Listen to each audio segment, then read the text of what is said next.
नमस्कार, मैं हूं रितेश कुमार गौतम और स्वागत है आपका हमारे खास कार्यक्रम जनता सरकार में, जिसमें हम बात करेंगे सत्ता के सिंहासन से लेकर जनता के सरोकार तक। साथ ही हम आपको बताएंगे प्रदेश सरकार की हर उस योजना के बारे में जिसका सीधा संबंध हरियाणा की जनता से है, जो योजनाएं प्रदेश के विकास को नई गति प्रदान करेंगी और हरियाणा की जनता का चहुमुखी विकास भी करेंगी, ताकि प्रदेश की जनता तरक्की की राह पर आगे बढ़े और हरियाणा प्रदेश निरंतर उन्नति की नई ऊंचाइयों को छूता हुआ प्रगतिशील रहे।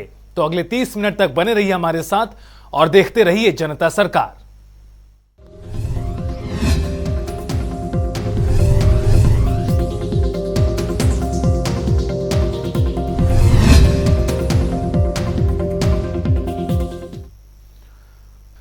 हरियाणा की मनोहर सरकार ने पराली जलाने की घटनाओं पर अंकुश लगाने के लिए कई बड़े और सराहनीय कदम उठाए हैं और यही वजह है कि आज सुप्रीम कोर्ट ने भी हरियाणा सरकार के इस फैसले को सराहा है।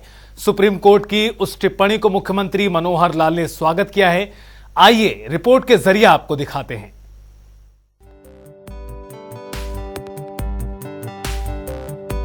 हरियाणा के मुख्यमंत्री मनोहर लाल प्रदेश में किसानों को पराली के प्रति जागरूक करने के लिए कई महत्वपूर्ण प्रयास कर रहे हैं, ताकि प्रदेश में पराली से होने वाले प्रदूषण को नियंत्रित किया जा सके। इसी कड़ी में हरियाणा सरकार के प्रयासों पर मुहर लगाने के लिए माननीय सुप्रीम कोर्ट की उस टिप्पणी का स्वागत किया है, जिसमें सुप्रीम कोर्ट ने पराली से संबंधित वित्तीय प्रोत्साहन देने के तरीके के लिए पंजाब को हरियाणा से सीख लेने की नसीहत दी है। इस पर मुख्यमंत्री ने बताया कि आज सुप्रीम कोर्ट ने पूरी तरह से स्पष्ट कर दिया है। मुख्यमंत्री ने बताया कि इस कठिन कार्य को सफलतापूर्वक पूरा करने के लिए अपने किसान भाइयों को धन्यवाद। उन्होंने कहा कि हरियाणा सरकार ने पराली जलाने की समस्या को गंभीरता से लिया है और किसानों के सहयोग से पराली जलाने की घटनाओं में कमी लाने में काफी सफलता पाई है। मुख्यमंत्री मनोहर लाल ने बताया कि प्रदूषण एक ऐसा मुद्दा है जो स्वास्थ्य से संबंधित है और इस पर राजनीति नहीं होनी चाहिए। इस समस्या के समाधान के लिए हम सभी को मिलकर काम करने की जरूरत है, लेकिन दुख की बात यह है कि कुछ राजनीतिक दल और पड़ोसी राज्यों की सरकारें इस पर राजनीति कर रही हैं। इसी वजह से पिछले दिनों प्रदूषण के कारण ऐसे हालात हो गए हैं कि कुछ स्थानों पर स्कूल बंद करने पड़े। इसलिए फिर से ऐसे हालात पैदा ना हो, इसके लिए हमें मिलकर काम करना होगा। देखिए मित्रों, वैसे तो पराली के जलाना और प्रदूषण ये अपने आप में बहुत गंभीर विषय है, लेकिन आज ही जैसे सुप्रीम कोर्ट ने एक टिप्पणी की है, पंजाब सरकार को उन्होंने एक प्रकार से आगाह किया है, चेतावनी की है कि वहाँ पर किसानों के द्वारा पराली जलाई जाती है। ये हर बार पंजाब सरकार उसका एक बहाना लेकर के और आगे बढ़ती है। साथ में सुप्रीम कोर्ट ने ये भी कहा है कि किसान पराली न जलाए, इसके लिए अगर कुछ उन्होंने ध्यान करना तो हरियाणा की तरफ देखें। हरियाणा ने जैसे किसानों को बहुत से इम्प्लीमेंट्स दिए हैं, बहुत सा कैश इंसेंटिव भी उनके लिए लागू किया हुआ है। पंजाब सरकार को भी यही कहा है। पहले तो मैं हरियाणा के अपने किसानों का बहुत बहुत धन्यवाद करता हूं, जिन्होंने हमने जिस प्रकार के मैयर्स उठाए हैं, जैसे उनको हमने कहा है उस प्रकार की बातों को सब मानने लगे हैं और अब पराली वो जलाते नहीं हैं। पराली का उपयोग होता है, पराली बिकती भी है, इसका व्यावसायिक एक प्रकार से लाभ भी उनको होता है।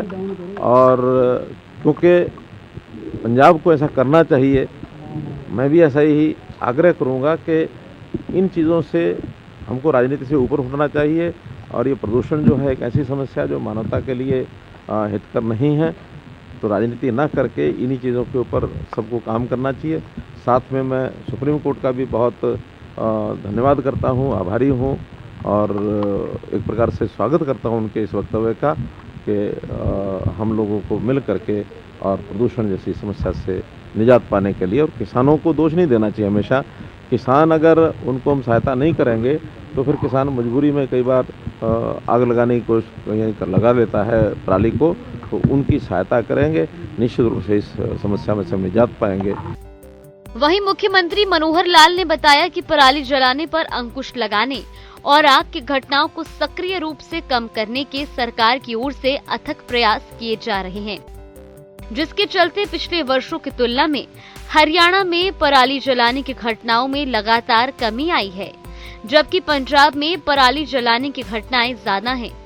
तो चलिए ग्राफिक्स के जरिए देखते हैं। 2021 में हरियाणा में पराली जलाने की 5,993 घटनाएं सामने आईं। 2022 में यह घटकर 3,233 हो गई। साल 2023 में पराली जलाने की घटनाएं घटकर 1,986 हो गई। साल 2022 से 2023 के बीच पराली जलाने की घटनाओं में 39% की कमी आई। 2023 में पराली जलाने की 31,932 घटनाएं सामने आईं। इसके साथ ही मुख्यमंत्री मनोहर लाल ने बताया कि प्रदेश में लगातार घट रही पराली जलाने की घटनाओं से साबित होता है कि फसल अवशेष प्रबंधन को लेकर हरियाणा सरकार की ओर से किसानों को जागरूक करने के प्रयास धरातल पर सफल साबित हुए हैं। मुख्यमंत्री ने कहा कि राज्य सरकार पराली के जीरो बर्निंग लक्ष्य को प्राप्त करने के लिए पूरी तरह से प्रयास कर रही है और पराली न जलाने को लेकर हरियाणा सरकार न केवल जागरूकता अभियान चला रही है, बल्कि हरियाणा सरकार की ओर से पराली न जलाने के साथ साथ पराली के उचित प्रबंधन के लिए 1,000 रुपए प्रति एकड़ प्रोत्साहन राशि का प्रावधान किया गया है। इसके अलावा कृषि विभाग की ओर से किसानों को पराली प्रबंधन के लिए विभिन्न मशीनें और उपकरण भी मुहैया करवाए जा रहे हैं।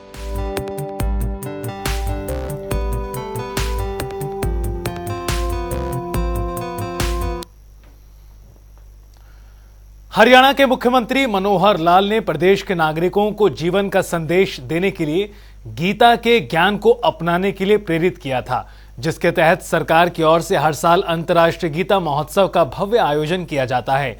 तो वहीं अब मुख्यमंत्री ने इस बार भी आपको बता दें कि कुरुक्षेत्र में 7 दिसंबर से 24 दिसंबर 2023 तक अंतर्राष्ट्रीय गीता महोत्सव मनाने का फैसला किया है।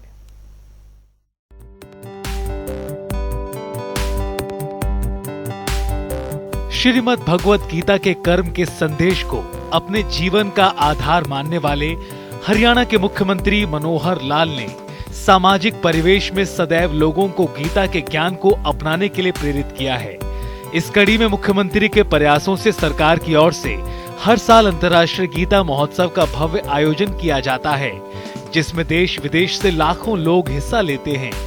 तो वहीं साल 1989 में कुरुक्षेत्र विकास बोर्ड की ओर से गीता की जन्मस्थली कहे जाने वाले कुरुक्षेत्र में जिला स्तर पर गीता जयंती कार्यक्रम मनाने की शुरुआत की गई थी, जिसे मुख्यमंत्री मनोहर लाल के मार्गदर्शन में वर्ष 2016 से आज विदेशों में पहुंचाया गया और हर वर्ष कोई न कोई देश अपने यहाँ गीता महोत्सव का आयोजन कर रहा है।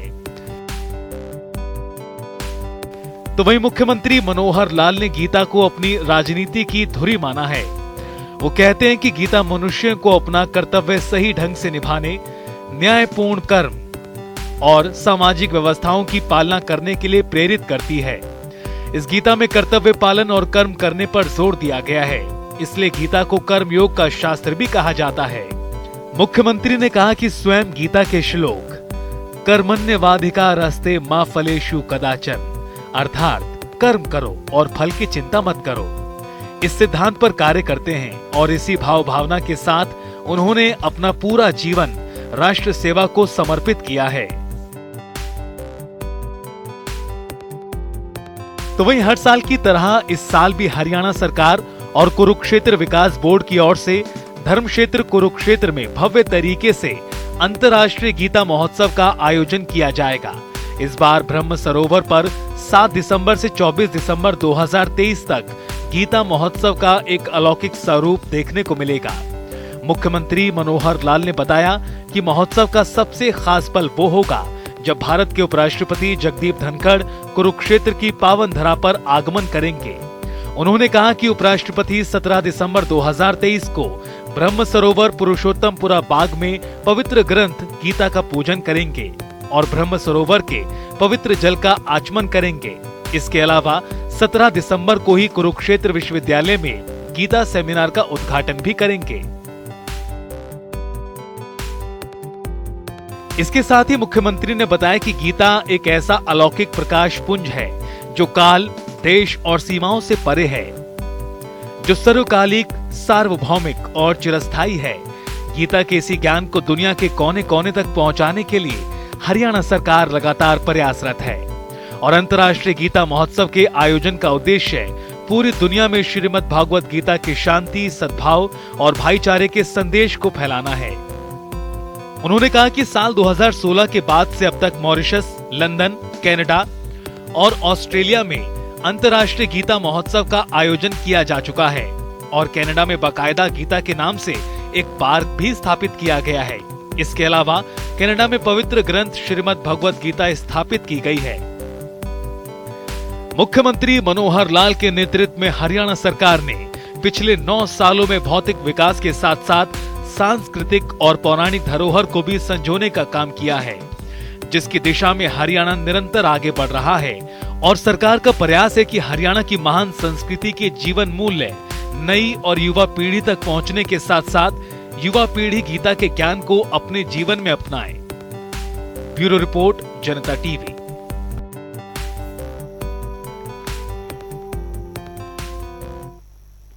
हरियाणा वो प्रदेश जिसकी गिनती देश के अग्रणी राज्यों में की जाती है।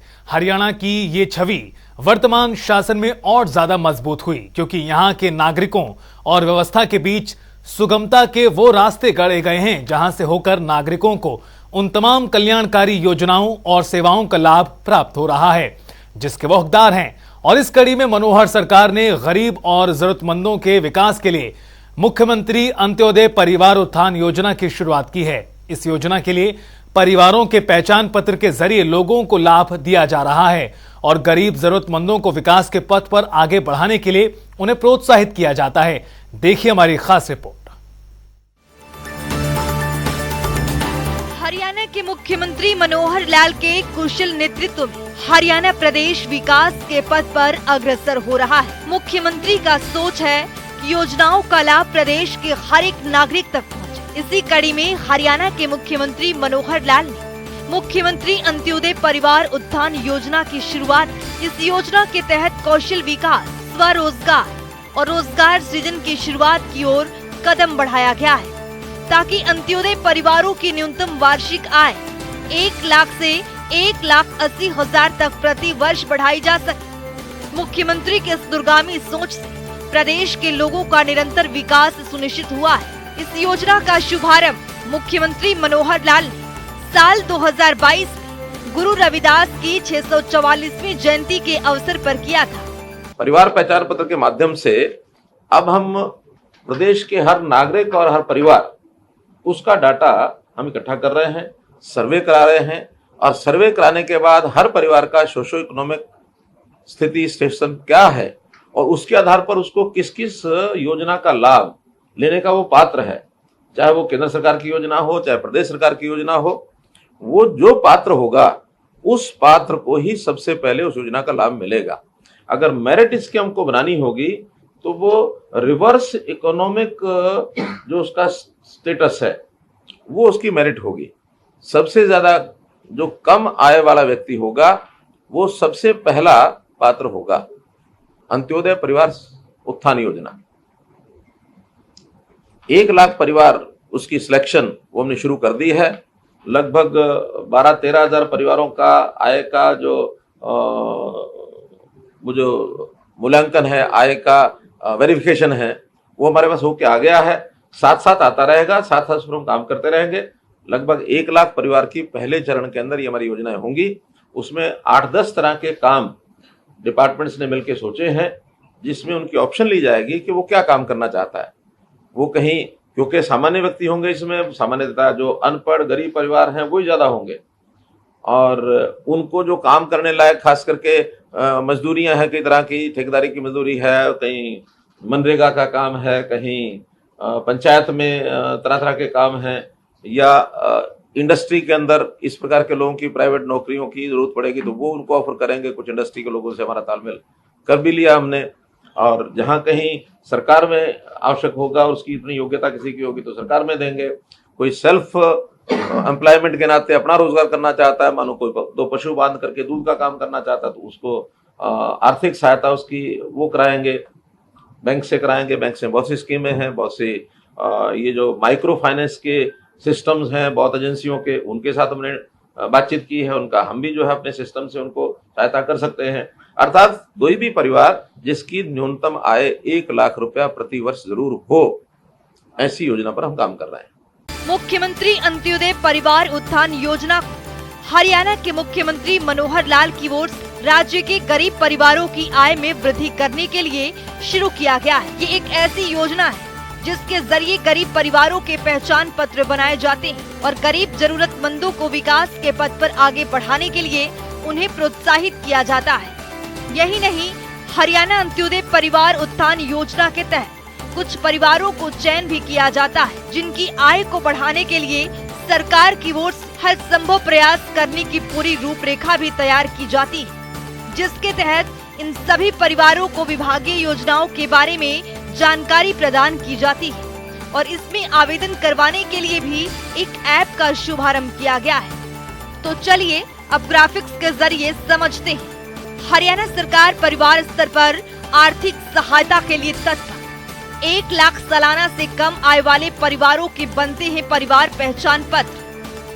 परिवारों को गरीबी रेखा से ऊपर उठाने का किया जा रहा है प्रयास। पहचान पत्र बन जाने से सरकार के पास होगी लाभार्थियों की सूची। सरकार की ओर से सूची के जरिए लाभार्थियों के उत्थान का प्रयास जारी। सरकार की ओर से बेरोजगार नागरिकों को कौशल विकास प्रशिक्षण किए जाते हैं प्रदान। राज्य के लगभग 1 लाख परिवारों को योजना का मिल रहा है लाभ। शिरोमणि गुरु रविदास जी के 644वीं जयंती के अवसर पर योजना की शुरुआत। सीएम मनोहर लाल ने वीसी के जरिए की हरियाणा अंत्योदय परिवार उत्थान योजना की घोषणा। हरियाणा के नागरिकों को आत्मनिर्भर और सशक्त बनाना है योजनाओं का उद्देश्य। हरियाणा में योजना के लागू होने के बाद से बेरोजगारी दरों में गिरावट आई। राज्य के गरीब नागरिकों को योजना के तहत मिल रहे हैं रोजगार के अवसर। योजना के जरिए राज्य के गरीब परिवारों को दिया जा रहा है ज्यादा धन कमाने का लाभ। अंत्योदय परिवार उत्थान योजना के जरिए गरीब भी हो सकते हैं विकसित। हरियाणा अंत्योदय परिवार उत्थान योजना के पोर्टल के बारे में दी जा रही जागरूकता। योजना के जरिए कम आय वाले परिवारों की वित्तीय सहायता होती है प्राथमिकता। सरकार की ओर से हरियाणा राज्य में पैदा होते हैं रोजगार के नए अवसर। वार्षिक आय 1 लाख से कम वाले परिवारों को मिलती है आय में वृद्धि के अवसर। सरकार की ओर से स्वरोजगार के लिए ब्याज मुक्त ऋण देने की व्यवस्था। वहीं मुख्यमंत्री अंत्योदय परिवार उत्थान योजना के तहत प्रदेश के 1 लाख से ज्यादा गरीब परिवारों की आय बढ़ाने का लक्ष्य निर्धारित किया गया है, जिसमें से पहले 2 चरणों में आयोजित अंत्योदय मेलों में लगभग 50,000 से ज्यादा परिवारों को बैंकों के माध्यम से ऋण उपलब्ध करवाया गया है। तो चलिए अब ग्राफिक्स के जरिए समझते हैं। आवेदक हरियाणा का स्थायी निवासी होना चाहिए। उम्मीदवार की वार्षिक आय 1 लाख से अधिक नहीं होनी चाहिए। आवेदक गरीबी रेखा से नीचे जीवन यापन कर रहे हो। तो चलिए ग्राफिक्स के जरिए समझते हैं कि आवेदक के लिए महत्वपूर्ण दस्तावेज क्या क्या हो सकता है। Aadhaar card, ration card, passport size photograph, स्थायी प्रमाण पत्र, मोबाइल नंबर, परिवार पहचान पत्र। वहीं इस योजना के तहत हरियाणा के सरकारी महकमों, बोर्ड निगमों और सरकारी संस्थाओं में फिर से अनुबंध आधार पर कर्मचारियों की भर्ती होगी। प्रदेश सरकार ने कच्चे कर्मचारियों की भर्ती पर पिछले साल 28 सितंबर से लगी रोक को हटा दिया है। कच्ची नौकरियों में गरीब परिवारों को युवाओं को प्राथमिकता दी जाएगी और नौकरी के लिए अंत्योदय परिवार की सूची में शामिल परिवारों, सक्षम युवाओं और जरूरतमंद लोग जिनके परिवारों की वार्षिक आय 1,80,000 रुपए से कम है, उन्हें भी प्राथमिकता दी जाएगी। तो चलिए अब ग्राफिक्स के जरिए समझते हैं कि योजनाओं के तहत शामिल विभाग कौन कौन से हैं। Haryana red cross society, Haryana राज्य बाल भवन परिषद, महिला विकास निगम, पिछड़े वर्ग एवं आर्थिक रूप से कमजोर वर्ग कल्याण निगम हरियाणा, कौशल विकास मिशन, अनुसूचित जाति एवं वित्तीय विकास निगम, सूक्ष्म लघु एवं मध्यम उद्यम निदेशालय, शहरी स्थानीय निकाय विभाग, विकास एवं पंचायत विभाग, रोजगार विभाग, मत्स्य पालन विभाग,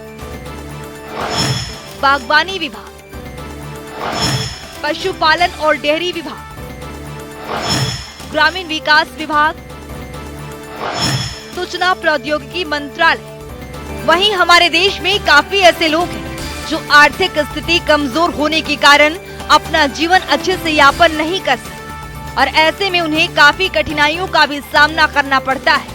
इसके चलते मुख्यमंत्री मनोहर लाल की ओर से हरियाणा अंत्योदय परिवार उत्थान योजना का आरंभ किया गया है। इस योजना के माध्यम से गरीब जरूरतमंदों की जीवन स्तर ऊपर उठाने में काफी हद तक राहत मिलेगी और उन्हें विभिन्न प्रकार के रोजगार के अवसर भी प्रदान होंगे। ब्यूरो रिपोर्ट, जनता टीवी। और चलिए हमारी खास पेशकश में आगे बढ़ते हैं और जान लेते हैं कि आज के सवाल का विजेता कौन है।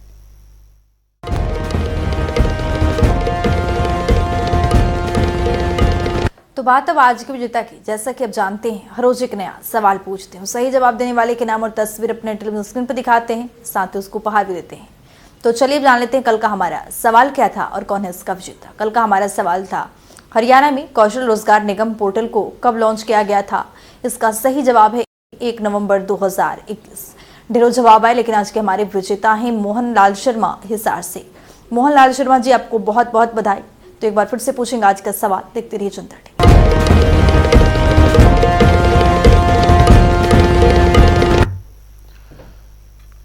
और अब समय हो गया है आज की मुलाकात का। आज की मुलाकात में हम हर दिन नए शख्सियत से आपको रूबरू कराते हैं और उनकी कार्यप्रणाली पर बारीकी से नजर डालते हैं और जानते हैं वो तमाम योजनाएं जो बनी हरियाणा की जनता के लिए। तो ऐसी ही शख्सियत से जनता टीवी ने खास बातचीत की और इनका नाम है सुरेश कुमार चौधरी, जो कि करनाल से डिप्टी डायरेक्टर के पद पर काबिज हैं। सुनिए।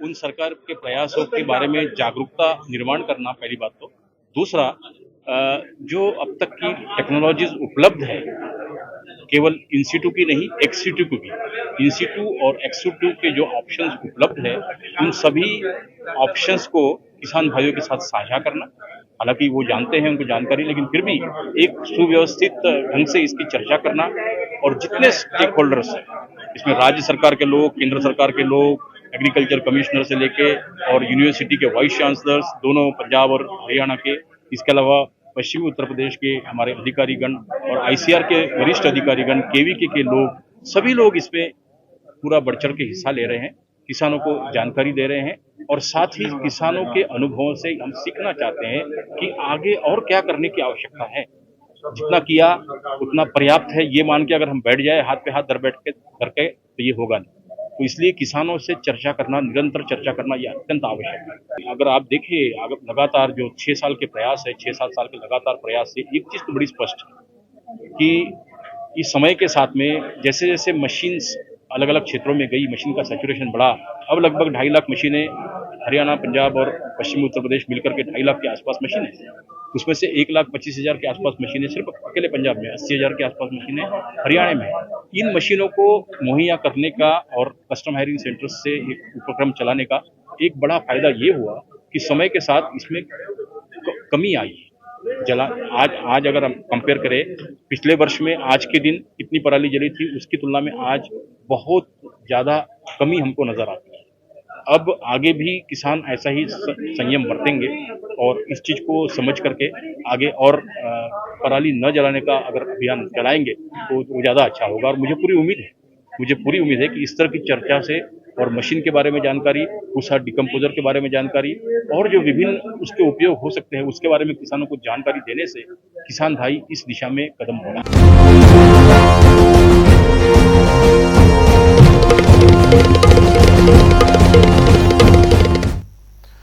और अब वक्त है आज के सवाल का, देखिए।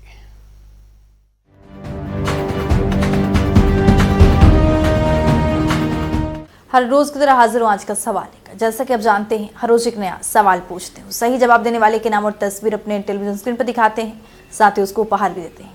तो चलिए अब नजर डालते हैं आज के सवाल पर। महिला समृद्धि योजना कब शुरू की गई थी? ए 2 अक्टूबर 1993, बी 19 नवंबर 2000, सी 15 जनवरी 1992, डी 1 जुलाई 1995। तो दीजिए सही जवाब और बनिए विजेता।